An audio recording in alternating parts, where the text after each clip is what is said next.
Hi, this is Mark Kermode. Thanks for downloading this Kermode on Film podcast. I am joined once again by Jack Howard. We're upstairs in the Sun pub in London's glittering West End to discuss... Hello, we're going to be discussing Wicked and Wicked for Good. All spoilers. We're going to go full spoilers on this. So if you haven't seen Wicked or Wicked for Good, don't watch or listen to this, or do. I mean, I can't tell you what to do.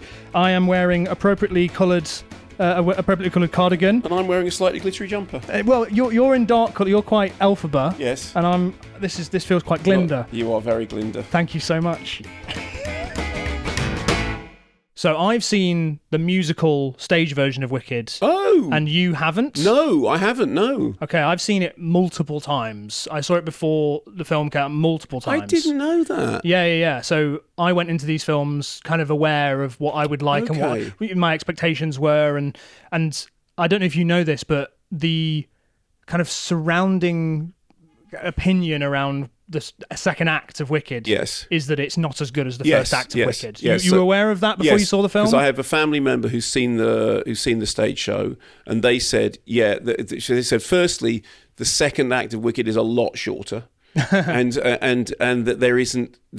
it's not got Defying Gravity in it. It's not got the bangers. The general feeling is that it's the lesser half, and I think this is one of the issues with reviewing Wicked for Good as a standalone entity rather than reviewing it as the second part of Wicked, because I think it works as the second part of Wicked, but I think it doesn't work as a standalone entity because that's not what it is. Anyway, so you went to the stage show. Are you a big musicals fan? Oh, I love the theatre. Okay. Like I don't go, it's like everyone says, we don't go often enough. No.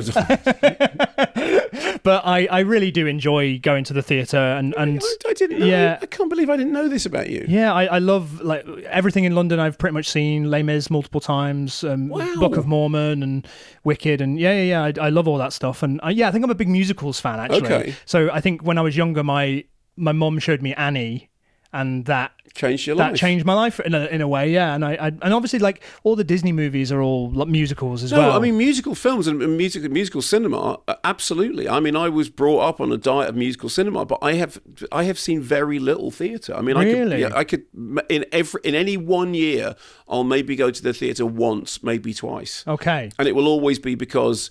Well, in the case of Book of Mormon, I finally went because I just really wanted to see Book of Mormon because everybody else in the world had seen it, and I was fed up of not knowing not knowing the jokes. But I don't go at all. So okay, so as a fan, you've seen Wicked many times. As a fan of the stage production, you like the first film? I love the first film, and I would be lying if I said I enjoyed a film more than that in 2024. Yeah, okay, because it just is. Wonderful. Mm-hmm. I think it's not without its flaws. People are talking about the way that it's lit and some of the camera movement and just those kind of technical things, which I think are valid in some ways, but I just think it's wonderful to watch. Okay. And I saw it multiple times in the cinema. I've watched it multiple times since it's been on home release. I love it. I love all the songs, and I think I'm one of the few that's happy that it's split into two parts, because now I feel like I can watch part one and stop. Because my general opinion is that Act 1 of Wicked is really good anyway, right. And Wicked Part 1 is a perfect adaptation of the first part whilst improving on it. Okay. And I think that Act 2, or For Good, is a really direct adaptation of the second act of the Wicked stage show, and somehow it made it worse. Because I think the second act of Wicked kind of forgets about its own story and taking characters that, yes, we recognise and doing something different with them, and starts becoming, hey, have you seen The Wizard of Oz? Do you remember The Wizard of Oz? Hey, this character, they're the Tin Man. And I'm like, I think once you get past that surprise, and I do think it's like a roller coaster ride, the first time you watch that, I imagine you can give me some insight on that, because obviously you didn't know these twists. No. But I think once you get past the, oh my God, he's the Scarecrow. Okay. There's not much left.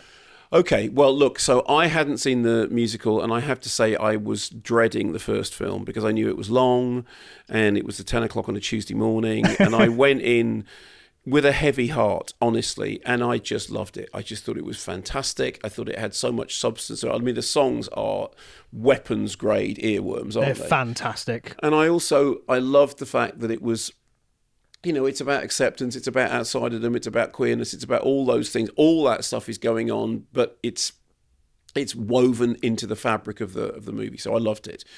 And then when we came to Wicked for Good, so now I was going in thinking, okay, I know I like this now. And actually, I really enjoyed Wicked for Good because I watched Wicked immediately before seeing it, like immediately before. Then I went in and saw Wicked for Good and saw it very much as part 2. And I didn't have a problem with it. I thought the fact that it's darker, the fact that it's much more about the corruption of Oz. I think Jeff Goldblum's something I said when it came out is the really interesting thing is you realise that Jeff Goldblum has been playing the Wizard of Oz all his life. It's just now he's actually playing the Wizard of Oz because the way he does that, and he does really well.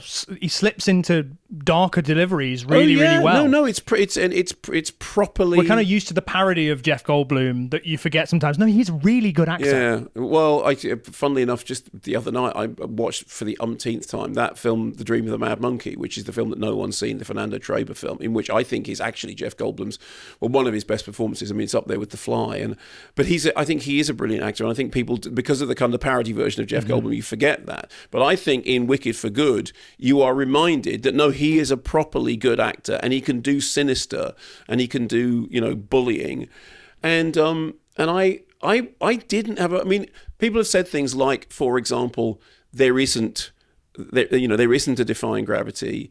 There are songs that I think are catchy and work in terms of the narrative itself. So I didn't sit there thinking, okay, but you haven't got one absolute, flyaway banger.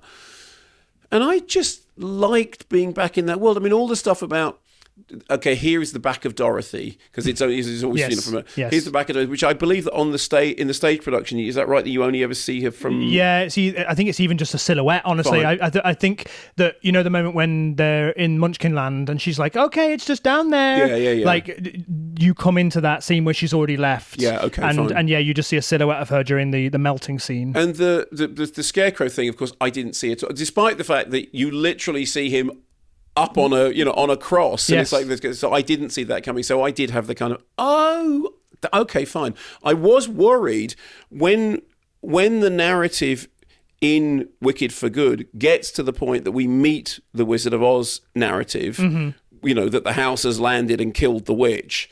I did think, they've got a lot to get through, and the film's already been on for an hour. And I thought the way that they did that, just the little fleeting things, was actually kind of rather well done. And believe me, we all know that every movie in the world kind of refers to Wizard of Oz. I mean, famously, David Lynch, was putting a lot of Wizard of Oz references in his movies. But I thought it actually did it rather well. I thought it didn't tread on toes, and I thought it did tie its narrative up. Well, now, the end of Wicked for Good is apparently slightly different to the end of the film, because the whole thing about the possibility of them being together, that's not in the play, right? Yeah, in the play, it doesn't end with Glinda with the Book of Spells. Right. It doesn't, because this feels like it's ending... It could be ending on a sort of like, that she's going to actually become a good witch now. Right. But it also feels like it's setting up a sequel in Wicked for Good. Okay. And I think that the Wicked stage show it ends. Yeah, I don't think it felt like there was going to be something. I just thought it was there will be. Really? Oh, yes. Of course there will. They're going to keep going. But there's no music. Is there not a sequel musical? There's 2 new songs in this. Yeah, but 2 new songs in a thing is fine. But so what, you're saying that you think they're going to make?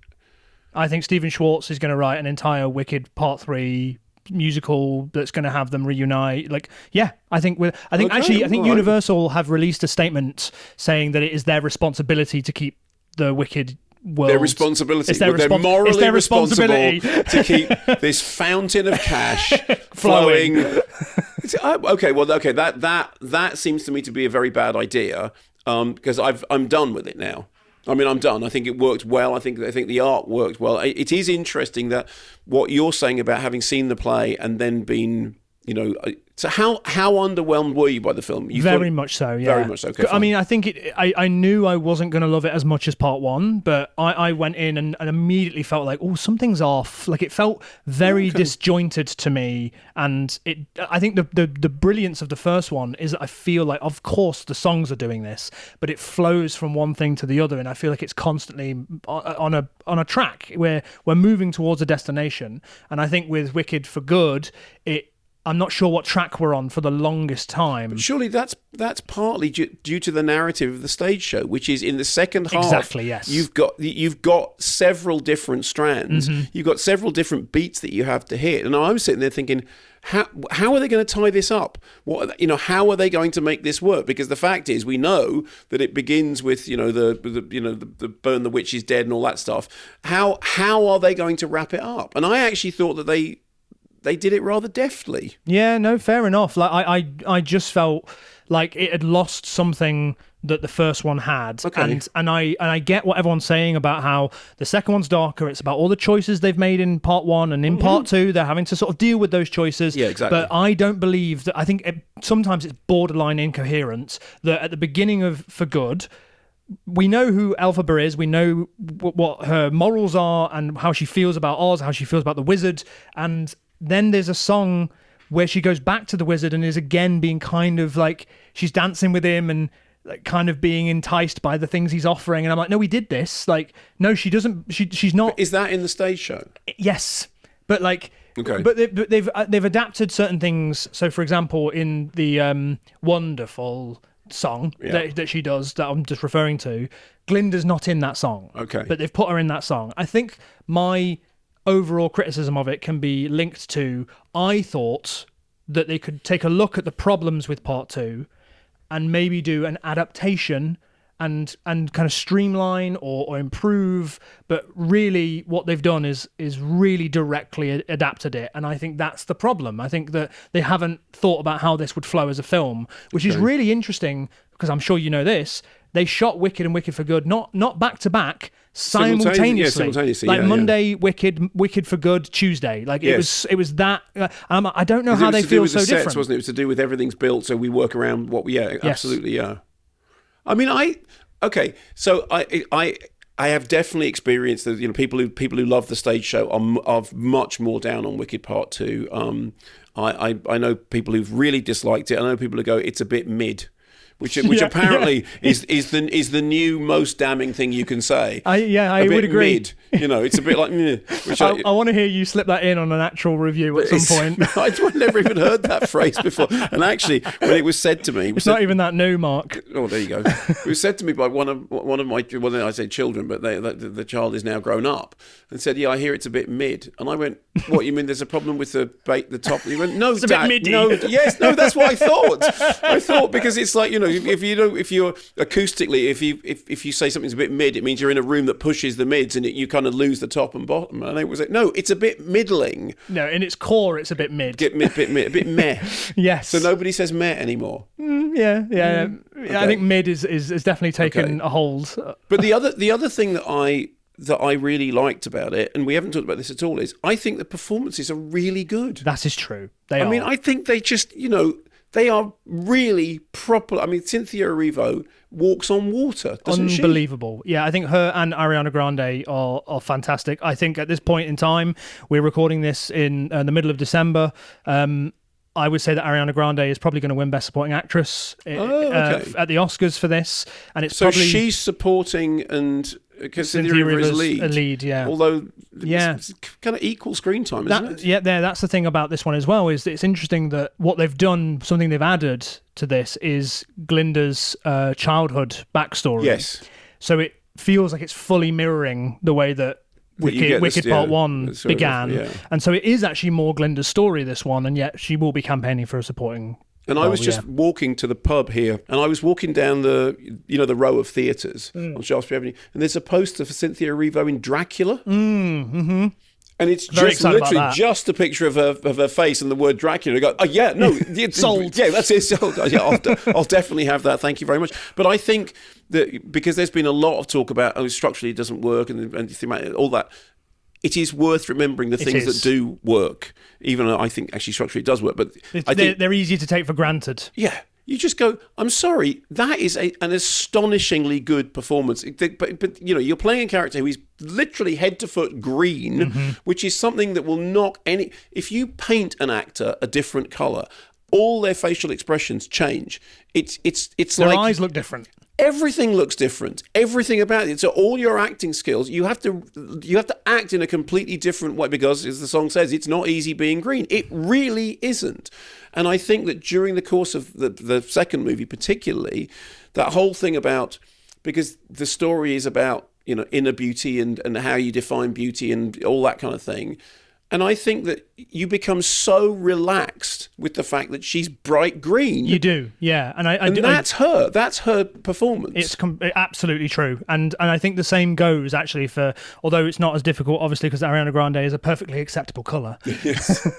Human. She's the colour of human. That... her performance could be, she's playing an airhead. That's kind of the joke of it in the play and as well in the first film. And she's the mean girl at school, but actually such depth. And I think the moment that's super impressive is when she's saying, start a rumour. A kid say that her, when she's doing all that. And is all that in one the stage shot, play? Because that's very Trumpy. Yes. That's very Trumpy. She does say to start a rumour, and then Madam Horrible. Have you seen this? Madam Horrible. Flip it around. Wicked Witch. Have you seen this? I get to introduce Mark to a meme. Everybody listening to this or watching this probably is aware of this.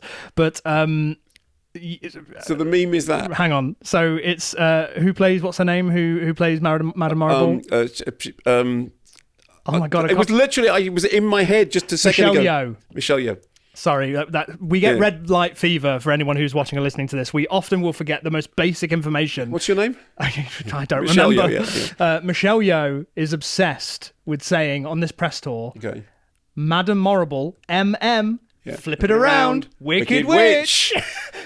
And there's montages of her saying that in several different interviews. Okay. And it's become very, very funny. Do you remember on the first press tour, wasn't there a whole thing about Cynthia Erivo and Ariana Grande holding a finger, holding the pinky? It was like, what was all that about? Somebody was holding space for Defying Gravity. I didn't know that was happening. Yes, people have been holding space for Defying Gravity, and she holds it. Yeah, it's been a while. What does that mean, holding space for? I don't know. I don't think they know. Okay. I actually think Ariana Grande was like, I didn't know what was happening. Yeah, like I don't know. Okay. It's just, it's become so memed that it's lost any meaning that it might have had to begin with. Okay, fine. So it's not just me. It's that I didn't know what that meant. Cynthia Erivo came on MK3D and she was fantastic. And I, at that point, hadn't seen any of the press tour stuff with her and Ariana Grande and the holding space thing. So I didn't know anything about that at all. But of course, she was brilliant. She came on stage and she has got these amazing, sort of fingernails, and she's the whole package, isn't she? Yeah. She's like a rock star. I was at that show, and I can remember it was one of the only times that when you have some amazing guests on that show. Thank you. But it was one of the only times where the audience gasped. Oh, yes. When you went, please welcome Cynthia Erivo, the entire audience went. The only other time that's happened is please welcome Michael Caine. Yeah. And that was like, what? He's here, and she's one of two. She's in that group. She is absolutely unbelievable. So I think the performances are great. I know what were you saying about the issues about the lighting, or that you don't think it looks so great? Yeah. So hang on. First of all, we're talking about I can't remember why I brought up Michelle Yeoh, but I do think that maybe she's a little bit miscast. I think that Michelle Yeoh can't really hold a tune. I think she's not great. Really? Okay. No. I don't want to be mean. I just don't think that she's the best person for that role. Especially on stage, she's a very huge theatrical character. Okay, but again, this is the I've seen the stage show and this isn't living up to it element. Yes, and she is the big villain of this one as well. So she is the Wicked Witch. So I think that maybe required a little bit more... Wicked Witch! West Side... So I maybe think that required a little bit more, and yeah. Anyway, so a lot has been said about that. I just wanted to see if you felt similar, and you clearly don't. I didn't. I mean, partly I suppose it's when you're enjoying something, your critical faculty kind of kicks out a little bit, and I think because I have been so surprised by how much I have enjoyed Wicked at all, because I really did not go in at the beginning. I had low expectations for the first one. Yeah. I didn't think it looked like it was gonna be for me. What did you think of the film of Les Miserables? I thought it was really bad. Yeah, okay, good. We're on the same page with that. It was, I mean, because everybody loved the Tom Hooper film, and and that was a kind of, I'm sorry, Russell Crowe singing. A loaf of bread. I think I'm really good at that impression. A loaf of bread. What's the guy called Javert? Is he called Javert? Javert. Yeah. And Jean Valjean. Jean Valjean, that's right. But Russell Crowe singing Javert. Yeah. Stop. There was a one of the award ceremonies, and Sacha Baron Cohen was handing out an award, and he said something about that they all did singing lessons. He went, well, that went well. But you asked about the lighting. Yeah, sorry, I did to get me back on track. Yeah. Yes. So in the first one, I don't fully feel this way about the first movie, but there's a lot of people that talk about how backlit it is. I think my issue with it is set. Yes, and people criticised it quite widely, and John and M. Chu came out and said that he wanted the world to feel a bit more real and not as artificial as maybe the Wizard of Oz feels very intentionally. But I don't think so. I've seen people like take the images from the first Wicked and just crush the shadows and make the images pop a little bit more, and that's I think what it needed. Okay. I think it feels a bit airy, and but I think that the cinematography, especially the movement of the camera and the blocking of the actors in the first one, is particularly good. And I think I think the choreography is great. Yeah, unbelievably good, and it clips along, and I don't think it's a series of mid shots, which I think Wicked for Good kind of is, and it doesn't have the big. That's a very harsh criticism. Yeah, calling a film a series of mid shots, that is a low blow. I think I'm quoting as I think I've heard Clarice Lockery, who's the chief film critic of the Independent. Very good film critic. Yes, I think she said that, and I agreed. And the second one, because it doesn't have all these show-stopping musical numbers, it doesn't have a loathing. It doesn't have. It has a lot of ballads. Yeah, and so it is quite a lot of. Let's have Cynthia Erivo sit at this hole, and then we'll just have a shot on her. And I'm like, when you're on stage and you're watching somebody stand in a spotlight, belt in a tune, obviously that's impressive. Okay. But when you're watching somebody on a screen, I think it actually relates to what you said about the Now You See Me films. Oh, right, the magic tricks on the screen aren't magic tricks. Exactly. Yeah. And I think there's a similar thing that happens when you're watching a shot of somebody singing live in a film.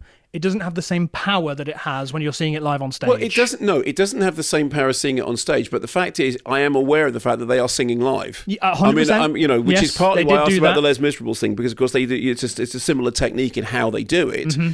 And I think that both Wicked and Wicked for Good have benefited immensely from the fact that they are actually singing, that they're not lip syncing. Completely agree. And I think we may even have got to the point now when, like, I saw Song Sung Blue, which I enjoyed very much, but I think we may have got to the point now when miming in musicals is not on. Yes, I think you're right. I think the technology is now available, isn't it? That like you don't need to have pre-recorded songs anymore. No. I think that this movie benefits massively emotionally from the fact that I can hear what their voices are doing in certain moments. And for example, like when they sing For Good together, again, like it is just sort of holding on them in a way that I did quite like, and it is amazing just to watch. This is really happening. But in some moments, I think that to not think of like, how am I going to take this ballad and translate it into the language of cinema to make it something that would work on stage and translate that into the world of cinema, because I think that sometimes when it is just Cynthia Erivo sitting by a hole,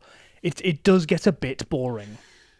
Or the other way of saying that is, it doesn't feel the need to do anything other than let her just sing this. I mean, there's always a flip side. I mean, you remember in the one very good moment in Les Miserables was Anne Hathaway.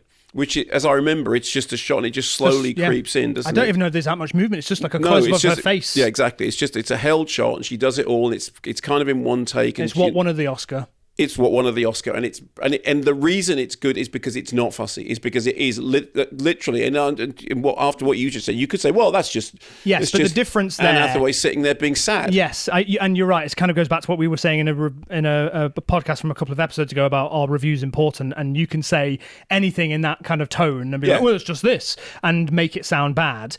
And you're right, but I think the difference is that Anne Hathaway is sat in an actual set that's been lit and it feels physical and tangible. Yes. And in this moment, it is Cynthia Erivo sitting on a green screen. Okay. And it is just a shot of her.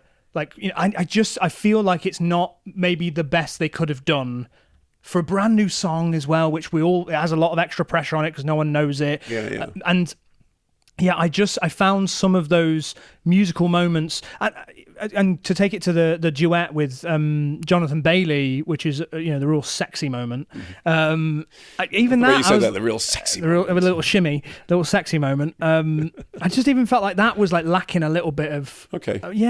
I think in the cinema of it, and I think the first one, people have their criticisms about it, which I don't truly share. I can see what they're talking about, but I do feel it in Wicked for Good that I feel like the language of it kind of lets it down. But I do think it all goes back to the structure of Act 2 of the stage show doesn't quite work anyway. And instead of seeing this as an opportunity to improve upon it, they have pretty much gone beat for beat and changed a few things here and there. Like, for example, the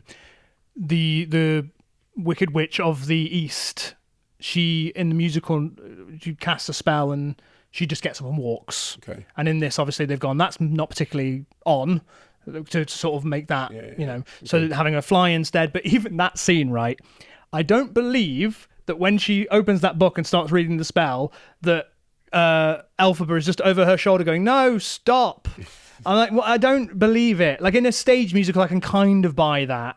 But in the movie, I was like, just kind of take these things and improve upon them. And I feel like they've stuck too close to it. All right, well, look, just to draw this to a close, I'm going to remind you of something that I once said in a book that I wrote called The Good, the Bad, and the Multiplex. And I was writing about film criticism. And I said, some people don't understand that one of the main things of my job is to explain to people why they haven't enjoyed a movie if they think they have. And I think, but I still think at the end of this, because I don't want to do that to you. No, I know. But I look, I think overall, I'm sold on Wicked on screen. What I love is the fact that because of the way it's happened, you can now just watch Wicked and I'm really happy with that. Just love that. Like most people wish that maybe they'd done mostly Wicked Part 1 and then maybe made Part 2 Act 3. Okay. And I'm glad that it ends on Defying Gravity, because everything in Wicked, there's so much irony in a lot of the songs that you kind of don't need to see the result. That, like, when she's singing The Wizard and I, she's saying, like, when people see me, they will scream. And, like, I feel like one day there'll be a celebration in Oz that's all to do with me. And there's so much, like, sad irony in that that the celebration is about her death. All of that is there. And there's even a lot of, like, if you watch Wicked again, the first part, you'll see things in it that reference the fact that, Bok is going to be the Tin Man. Like his introduction, he does like a little Tin Man movement, and there's all these little things in it that like already tell you where this is colouring outside of the lines. And I don't need to watch Part 2 ever again. Well, listen, we have to draw this to a close, not least because we're upstairs in a pub. I'm complaining too much, and I have to go home because, Jack, there's no place like home. That was good. It was good, wasn't it? It was really good. I'm holding space. Well, there we go. Thanks very much for listening to, or perhaps watching, this Kermode on Film podcast. If you want more of me and Simon Mayo talking movies, Kermode and Mayo's Take is available wherever you get your podcasts. Who do you agree with, me or Mark? Make sure you let us know in the comments below. Hit that like button, subscribe to the YouTube channel or to whichever podcast provider you prefer, and a Happy New Year to you all. Happy 2026. Happy 2026. Can you believe that we're here in the future? We've recorded this in the past. Shh. Don't destroy the magic.